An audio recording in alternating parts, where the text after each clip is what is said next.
올해는 우리가 계속 여호수아 말씀을 이렇게 나누고 있는데요. 8월과 9월 달 잠깐 다른 데로 갔다가 참 오랜만에 다시 여호수아 본문으로 돌아왔습니다. 벌써 다 잊어버리신 건 아니시겠죠? 다시 한번 생각해 보면 이렇습니다. 이스라엘이 요단강을 건넌 후에 여리고를 하나님의 은혜로 점령합니다. 그렇지만 그 다음에 작은 아이성에서는 잠시 실패를 맛보지요.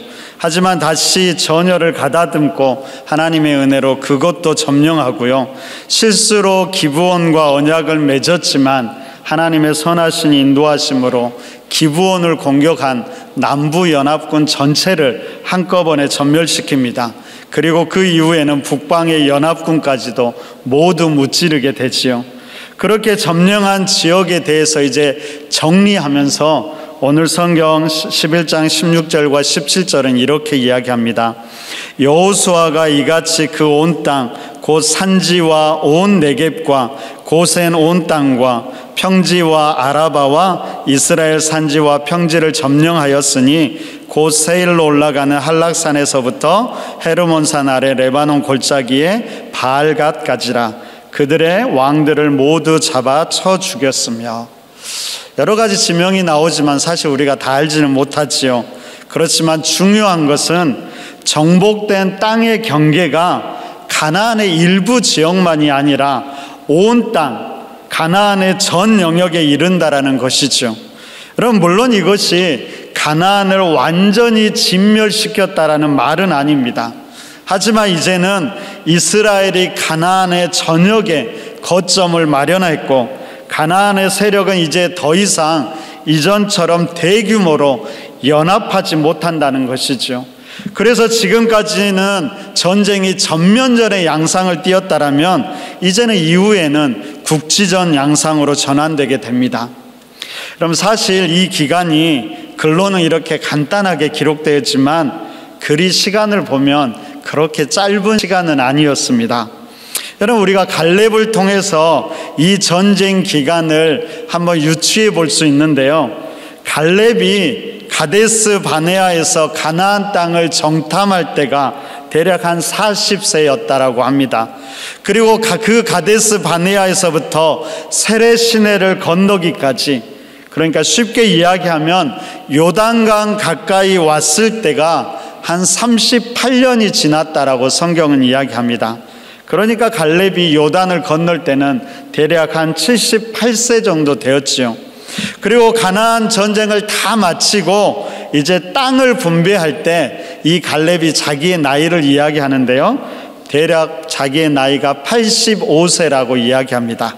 이렇게 보면 가나안의 정복 기간은 대략 7년 정도 걸렸던 것 같습니다. 여러분, 바로 다음 장 12장을 보면 이런 7년의 시간 동안 어떤 왕들을 물리치고 어떤 지역을 차지했는지 조금 더 자세히 기록되어 있습니다. 이 기록을 여러분들과 함께 읽어볼까 합니다. 여러분, 본문을 읽으면서 읽고 난 다음 여러분 어떤 마음이 드는지 한번 생각해 보시면 좋을 것 같아요.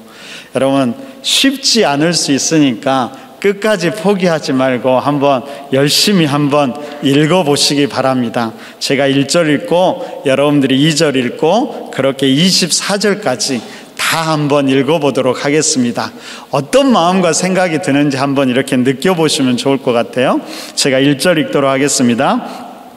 이스라엘 자손이 요단 저편 해 돋는 쪽 곧 아르논 골짜기에서 헤르몬 산까지의 동쪽 온 아라바를 차지하고 그 땅에서 쳐 죽인 왕들은 이러하니라.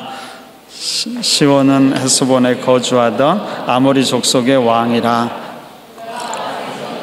아르논 골짜기가에 있는 아로엘에서부터 골짜기 가운데 성읍과 길르앗 절반 곧 암몬 자손의 경계 야복 강까지이며 또 동방 아라바 긴네로 바다까지이며 또 동방 아라바의 바다 곧 여메의 벳 여시못으로 통하는 길까지와 남쪽으로 비스가 산 기슭까지이며 혹은 르바에 남은 족속으로서 다스다롯과 에드레이에 거주하던 바상의 왕이라. 그가 다스려던 땅은 헤르몬 산과 살르가와 온 바산과 및 그술 사람과 마아가 사람의 경계까지의 길르앗 절반이니 헤스본 왕 시온의 경계에 접한 곳이라. 여호와의 종 모세와 이스라엘 자손이 그들을 치고 여호와의 종 모세가 그 땅을 르우벤 사람과 갓 사람과 므낫세 반 지파에게 기업을 주었더라. 여호수아와 이스라엘 자손이 요단 이편 곧 서쪽 레바논 골짜기의 바알갓에서부터 세일로 올라가는 곳 한락산까지 쳐서 멸한 그 땅의 왕들은 이러하니라. 그 땅을 여호수아가 이스라엘의 지파들에게 구분에 따라 소유로 주었으니 곧 산지와 평지와 아라바와 경사지와 광야와 네겝 곧 헷 족속과 아모리 족속과 가나안 족속과 브리스 족속과 히위 족속과 여부스 족속의 땅이라. 하나는 여리고 왕이요 하나는 베델 곁에 아이 왕이요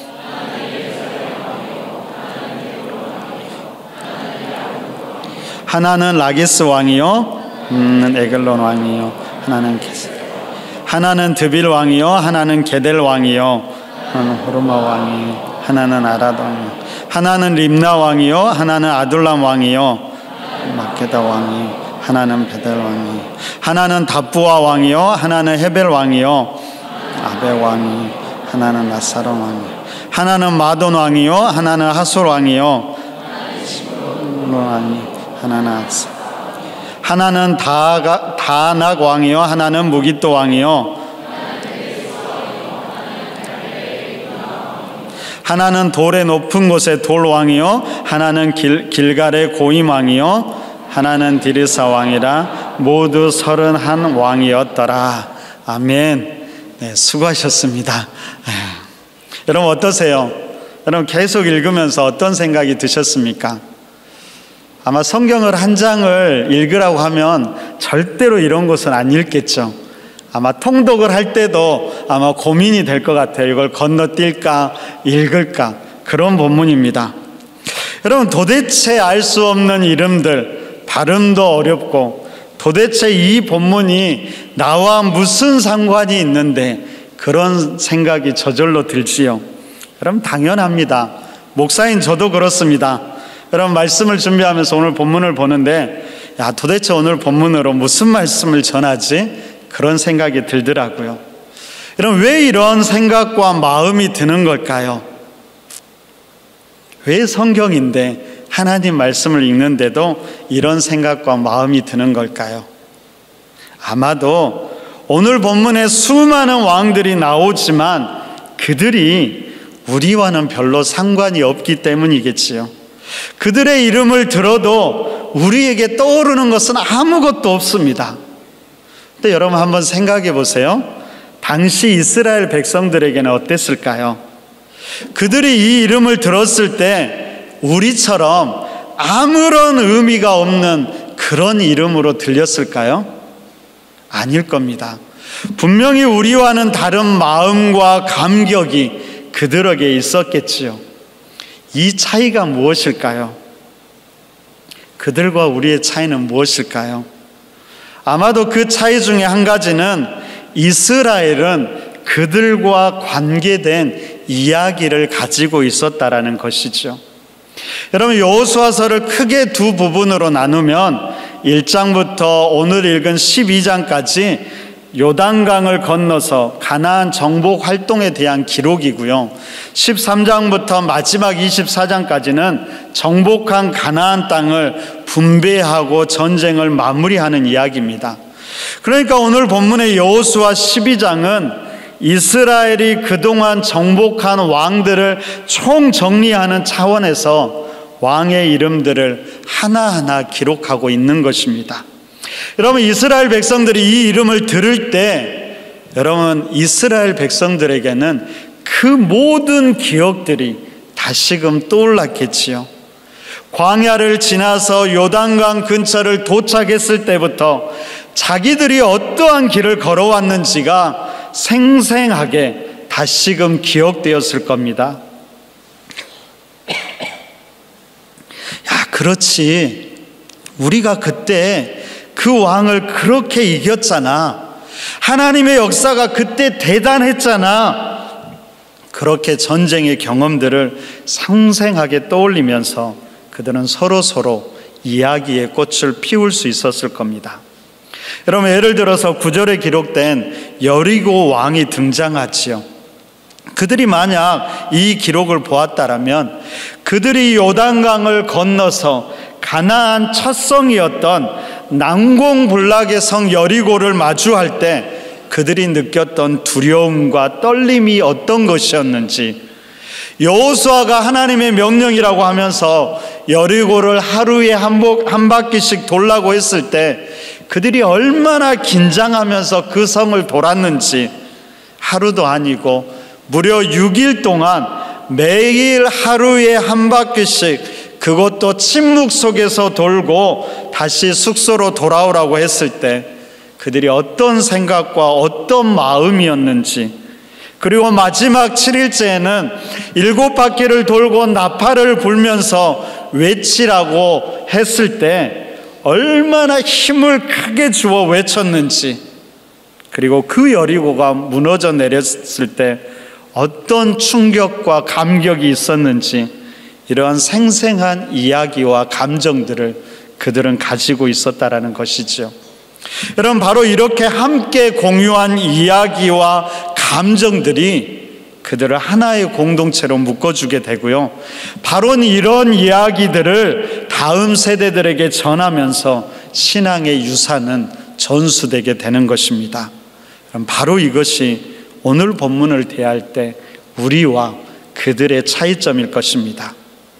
여러분, 그렇다면 오늘 우리에게 중요한 것은 무엇일까요? 그것은 바로 우리에게도 이런 이야기가 있느냐가 중요하지요. 여러분, 오늘날 우리가 성경을 대한다라는 것은 무엇을 말할까요? 그것은 성경의 이야기가 우리의 이야기는 아니지만 우리의 이야기로 경험되는 것을 이야기합니다. 바로 이것은 두 가지 차원에서 가능한데요, 하나는 성령님의 역사를 통해서 신비한 재현이 일어나는 것입니다. 비록 우리는 지금 바로 여기 2024년 남양주 땅에서 살아가지만 성령님의 역사를 통해서 성경의 시대와 사건의 현장으로 우리가 들어간다라는 의미이기도 하고요, 반대로 성경의 시대와 사건이 지금 나에게로 다가온다는 것을 말하기도 합니다. 바로 이것을 신비적인 재현이라고 이야기합니다. 여러분, 아마도 이런 신비적 재현의 대표적인 것은 성찬일 겁니다. 여러분, 처음 성찬은 예수님께서 십자가에서 죽기 전날 밤에 제자들과 나눈 마지막 식사였지요. 그 식사에서 예수님은 제자들에게 빵과 포도주를 주면서 이것은 너희를 위해서 찢긴 내 몸이니, 이것은 너희를 위해서 흘리는 내 피니, 그렇게 말씀하시면서 이것을 행하여 나를 기념하라고 말씀하셨습니다. 여러분, 여기서 행하라는 것은 이후에도 이것을 계속 반복하라는 말이고, 나를 기념하라는 것은 이 일을 통해서 예수 그리스도의 십자가의 죽음을 다시금 기억하라는 말씀이었지요. 그래서 기독교는 이런 성찬 예식을 정기적으로 행하면서 우리를 위해서 죽으신 예수 그리스도의 십자가의 죽음, 예수 그리스도의 피와 찢기신 살을 다시금 기억하는 것입니다. 여러분, 이 성만찬은 단순히 그때를 기억하고 기념하는 것만이 아닙니다. 바로 성령님의 신비한 역사를 통해서 나는 비록 지금 여기에 살아가지만 바로 그때 예수님께서 처음 제자들에게 행하셨던 빵과 포도주를 나누던 그때를 바로 여기에서 신비적으로 경험하는 것을 이야기합니다. 그리고 우리를 위해서 십자가에 흘리신 그 피와 살을 실제로 다시금 우리 안에 채워가는 것이지요. 바로 성령님의 역사를 통해 이 신비적 경험이 일어날 때 성경의 이야기는 바로 나의 이야기가 되는 것입니다. 여러분, 두 번째로 성경의 이야기가 나의 이야기가 된다는 것은 바로 성경의 사건, 성경의 이야기가 지금 나의 삶의 현장에서 재해석된다라는 의미를 갖고 있습니다.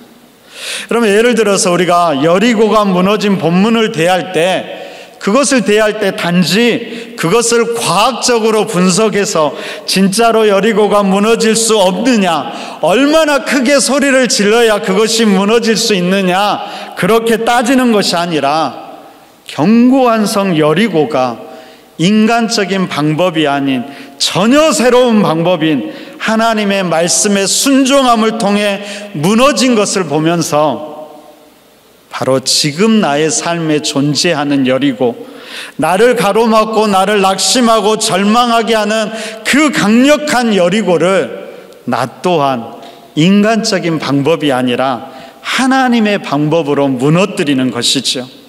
바로 그때 이 성경의 이야기가 나의 이야기가 되는 것입니다. 이것을 쉬운 말로는 적용이라고도 이야기하고요, 또한 이것을 다른 이들과 나누면은 나눔이나 간증이라고도 이야기하지요. 그러니까 여러분, 나눔이나 간증의 핵심적인 요소는 말씀을 어떻게 내가 재해석해서 나의 삶에 적용하고 경험하느냐에 달려있는 것입니다. 바로 이런 이야기들, 성경을 단지 문자로 읽는데 끝나지 않고 우리 삶의 생생한 이야기로 경험하고 그 이야기들을 함께 나누고 그 이야기들을 다음 세대에게 전해줄 때 우리 자신과 우리 공동체 그리고 우리의 자녀들의 신앙이 든든히 세워져 가는 것입니다. 문제는 그런 이야기가 있느냐 하는 것이죠. 여러분, 우리가 구역 모임을 하는 이유도 이런 이유 때문입니다. 우리가 함께 모여서 우리가 다 같이 드리는 이 대예배 때는 일방적으로 목사의 설교만 들어야 하지요. 설교는 많은 경우 우리의 삶의 생생한 이야기를 전한다기보다는 성경의 이야기를 해석해 주곤 합니다. 여러분, 그렇게만 끝나면 너무 아쉽잖아요. 그래서 소그룹으로 함께 모여서 그 이야기가 실제적으로 적용되고 재현되는 삶의 생생한 이야기들을 다시금 나누는 것입니다. 그래서 이 두 가지가 균형을 이룰 때에야 우리는 영적으로 건강하게 성장해 갈 수 있는 것이지요. 여러분, 이렇게 본다면 우리가 소그룹에서 해야 되는 것이 무엇인지가 명확해지죠. 바로 성경의 이야기가 내 삶 속에서 재현되고 적용되는 그 삶의 이야기들을 나눌 수가 있어야 합니다. 바로 그러는 가운데 믿음의 도전도 받고요, 그런 경험을 통해서 우리 모두가 다시금 경험을 하게 되고요, 서로를 격려하면서 서로를 위해서 기도하면서 우리의 삶을, 우리를 변화시켜 가는 것입니다. 여러분, 우리의 삶의 변화는 절대로 설교만으로 이루어지지 않습니다. 설교는 단지 동기를 부여할 뿐이지요. 나를 실제적으로 변화시키는 그 힘은 작은 공동체 안에서 함께 나누는 그 이야기들이 나의 삶을 변화시켜 가는 것입니다. 나와 똑같은 수준의 삶의 현장을 가진 성도들, 지체들의 이야기를 통해서 말씀을 적용하고 말씀을 재현한 그 이야기를 통해서 도전받고 서로가 기도하고 격려를 통해서 나 또한 이 말씀을 나의 삶 가운데 적용해 갈 때 그때 나의 삶에 진정한 변화가 일어나는 것입니다. 그리고 우리는 그제서야 진짜로 한 몸, 한 공동체를 이루어 가는 것이죠. 여러분, 그냥 공동체가 아니라 예수 그리스도를 머리로 주인으로 삼는 그런 한 몸 공동체가 되는 것입니다. 그리고 그런 우리가 이 세상 가운데 선한 증거가 될 것입니다. 그럼 혹시 여전히 여러 가지 이유로 구역이나 소그룹에 참여하지 못하고 계신다면 다시 한번 도전해 보시기 바랍니다.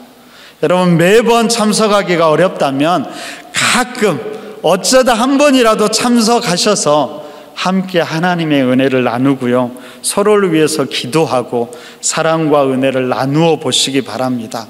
그때 우리가 한 몸을 이루어 간다는 사실을 잊지 않으시기 바랍니다.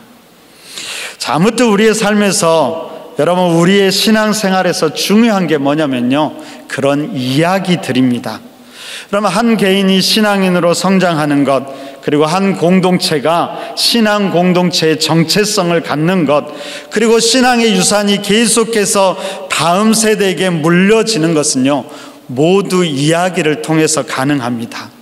이야기가 그만큼 힘을 가지고 있다라는 것이죠. 제가 우연히 유튜브에서 이야기 힘이라는 그런 다큐멘터리를 보았는데요, 핵심은 바로 이야기가 개인과 공동체의 생존과 밀접하게 관련을 갖고 그 공동체의 정체성을 만들고 하나됨을 이루어 간다라는 것입니다. 그리고 그 이야기들이 바로 역사가 되는 것이죠. 그래서 여러분, 역사를 뜻하는 히스토리 안에는 뭐가 들어있어요? 스토리라는 이야기가 들어있는 것입니다. 여러분, 이렇게 보면 어떤 교회가 좋은 교회, 아름답고 건강한 믿음의 공동체일까요? 여러분, 어떤 교회가 그런 교회가 될까요? 그것은 바로 믿음의 이야기가 풍성한 교회입니다. 여러분, 다른 사람들의 이야기가 아니라 바로 우리의 믿음 이야기, 우리가 함께 경험하고 함께 만들어가는 신앙 이야기가 풍성한 공동체가 진짜로 아름답고 건강한 공동체가 되는 것이죠. 그러면 우리 길가의 교회는 어떤 이야기를 가지고 있을까요? 여러분들은 지금 길가의 교회와 함께 어떤 이야기를 만들어가고 계십니까? 바로 그 이야기가 있을 때 우리는 진짜 길가의 교회 한 공동체가 될 것입니다. 그런 이야기들을 날마다 만들어 가기를 간절히 바랍니다. 그러면 우리가 만들어 가야 하는 이야기는 어떤 이야기가 되어야 될까요? 여러분, 오늘 본문을 보는데 하나의 인상적인 것이 있습니다. 그것은 바로 오늘의 본문의 기록이 여호수아가 요단강을 건너서 점령했던 요단 서편의 땅, 그러니까 약속의 땅을 정복한 왕들에 대한 기록인데요, 이것만 기록하지 않았다라는 거예요. 뭐까지 기록했냐면 모세가 죽기 전 모세가 정복했던 요단 동편의 왕들도 오늘 이 기록 속에는 함께 기록되고 있다라는 것이죠. 여러분, 오늘 본문 1절부터 6절까지는 모세가 정복했던 요단 동편의 왕들의 기록이었고요, 7절부터 24절까지는 여호수아가 정복했던 요단 서편의 왕들에 대한 기록입니다. 여러분, 이런 기록들을 통해서 오늘 본문은 계속과 단절의 긴장을 유지하고 있다는 것을 우리는 보게 됩니다. 여러분, 원래 요단 동편은 약속의 땅이 아니었지요. 그런데 모세가 있을 때 르우벤 족속, 갓 족속, 므낫세 반 지파가 그 땅을 요구합니다. 그곳을 지나다 보니까 그곳이 약속의 땅은 아니지만 그곳에 좋은 목초지가 있어서 자신들이 키우던 가축들에게 유익이 될 것 같아서 그 땅을 모세에게 달라고 요청했던 것이죠. 그때 모세가 그들에게 그 땅을 허락하면서 중요한 한 가지를 제안하는데요, 그것은 바로 요단 서편 정복에 그들이 함께 해야 한다는 것이었습니다. 단순히 함께하는 것이 아니라 오히려 그들이 앞장서서 힘써 싸워야 한다라고 이야기하지요. 여러분, 이것을 통해 모세가 무엇을 말하고 싶었을까요? 무엇을 강조하고 싶었을까요? 그것은 바로 요단 동편 지파와 요단 서편 지파, 그러니까 12지파가 공간적으로는 나뉘더라도 모두가 하나임을 강조한 것입니다. 그러니까 함께하는 이야기를 만들어 가고 싶었던 것이죠. 여러분, 오늘 본문에서도 요단의 서편 땅, 그러니까 요단 땅을 정복한 것을 정리하면서 요단 동편의 지파를 배제하는 것이 아니라 함께 정리하면서 모세와 여호수아, 출애굽 1세대와 2세대, 그것이 계속해서 연속성을 갖고 있음을 말하고 있다라는 것입니다. 바로 이처럼 우리가 만들어가는 이야기는 과거의 이야기를 다 잊어버리는 것이 아니라 과거에 어떤 일이 있었고 그것이 지금까지 어떻게 흘러왔는지를 그 이야기들도 담아낼 수 있어야 하지요. 뿐만 아니라 할 수만 있다라면 과거에 한 번이라도 길가의 교회를 거쳐갔던 사람들, 그들을 기억하고 그들을 함께 할 수 있다라면 우리의 이야기는 더 풍성한 이야기가 되겠지요. 여러분, 제 마음 한편에는 늘 그런 마음과 기도가 있습니다. 길가의 교회를 한 번이라도 거쳐갔다가 여러 가지 이유로 떠나갔던 사람들도 언젠가는 함께하면 참 좋겠다. 특히 다른 곳에서 아직 정착하지 못하는 이들을 다시 한번 함께 아름답게 연합할 때가 오면 참 좋겠다. 그런 기도 제목입니다. 언젠가는 그런 때가 올 거라고 믿습니다. 그리고 오늘 특별히 청년교회도 우리가 함께 예배드리는데요, 청년교회와 장년교회도 마찬가지지요. 분리되어 있는 것이 아니라 함께 하는 이야기들을 만들어 가야 한다라는 것입니다. 근데 여러분, 오늘 본문을 통해서 또 한편으로 기억해야 될 것이 있는데, 그것은 분명히 구별됨도 있어야 한다라는 것이죠. 여러분, 오늘 24절을 보면 그렇습니다. 이스라엘이 정복한 왕이 모두 31명이라고 이야기합니다. 그런데 이 숫자는 여호수아가 정복한 요단 서편의 왕들만을 센 기록입니다.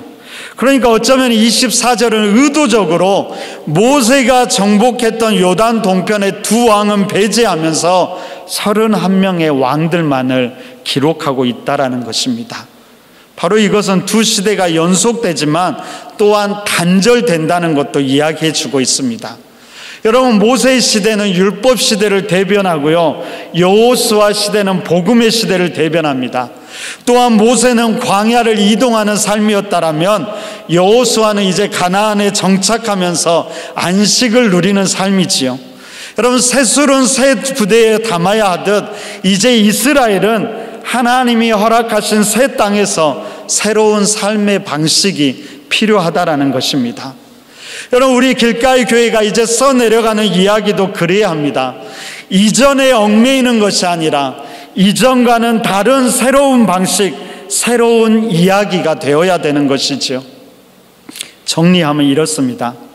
우리는 계속과 단절이 나는 긴장을 유지하면서 지금 우리가 함께하는 새로운 이야기들을 함께 써내려갈 수 있어야 한다는 것입니다. 바로 그런 이야기가 풍성할 때 우리의 길가의 교회가 아름다운, 하나님 보시기에 기뻐하는 그런 공동체가 될 것입니다.